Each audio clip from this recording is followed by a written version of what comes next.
প্রিয় দেশবাসী, সবাইকে বাংলা নববর্ষ 1432-এর শুভেচ্ছা জানাচ্ছি। শুভ নববর্ষ।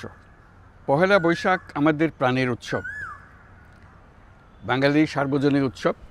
পুরো পৃথিবীতে যেখানে যেখানে বাঙালিরা আছেন, আজ আমাদের সবার আনন্দের দিন, বর্ষবরণের দিন। বাংলা সাল গণনা শুরু হয়েছিল কৃষিকাজের সুবিধার জন্য, ফসলি সন হিসেবে। এখনও এদেশের কৃষকরা বাংলা তারিখের হিসেবেই বীজ বোনেন, ফসল তোলেন। বাংলা নববর্ষের এক অবিচ্ছেদ্য অংশ হালখাতা। এখনকার আধুনিক সময়েও এখনও এই হালখাতার ঐতিহ্যকে ধরে রেখেছেন বাংলাদেশের হাটে বাজারে, শহরে বন্দরে। নববর্ষের বৈশাখী মেলায় বাংলাদেশের জেলায় জেলায় উদ্যোক্তারা সারা দেশে ঐতিহ্যবাহী শীতল পাটি, মাটির হাঁড়ি পাতিল, খেলনা, হাত পাখা ইত্যাদি তৈরি করে নিজেদের সৃজনশীলতাকে তুলে ধরেন এই দিনকে উপলক্ষ করে। বাংলাদেশের সংস্কৃতি ও ঐতিহ্য রক্ষায় এবং একে এগিয়ে নিয়ে যেতে আমাদের সবাইকে সক্রিয় ভূমিকা রাখার জন্য অনুরোধ জানাচ্ছি।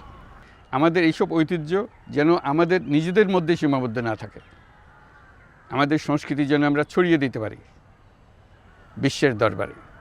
বছরের এই দিনটিতেই আমরা সুযোগ পাই আমাদের সুদীর্ঘ ঐতিহ্যকে নতুনভাবে নতুন প্রজন্মের কাছে উৎসবমুখর পরিবেশে তুলে ধরতে এবং পৃথিবীর সামনেই তুলে ধরতে। পাহাড় ও সমতলের বিভিন্ন জাতিগোষ্ঠীও চৈত্র সংক্রান্তি ও নববর্ষে এবার বড় পরিসরে উৎসব উদযাপন করছে।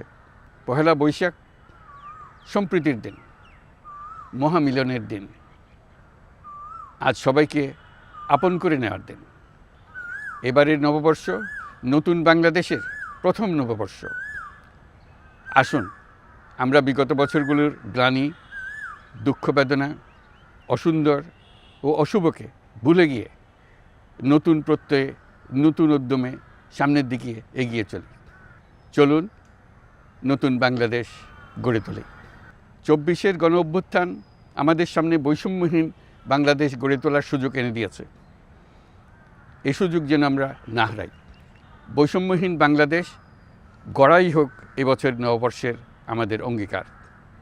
আমি নববর্ষের সকল আয়োজন ও উদ্যোগের সাফল্য কামনা করছি। নববর্ষ 1432 আমাদের সবার জন্য শুভদিনের সূচনা করুক।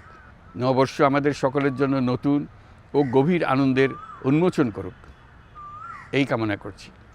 সবাইকে আবারও আমার নববর্ষের শুভেচ্ছা ও সালাম জানাচ্ছি। আসসালামু আলাইকুম। মহান আল্লাহ আমাদের সহায় হন। আল্লাহ হাফিজ।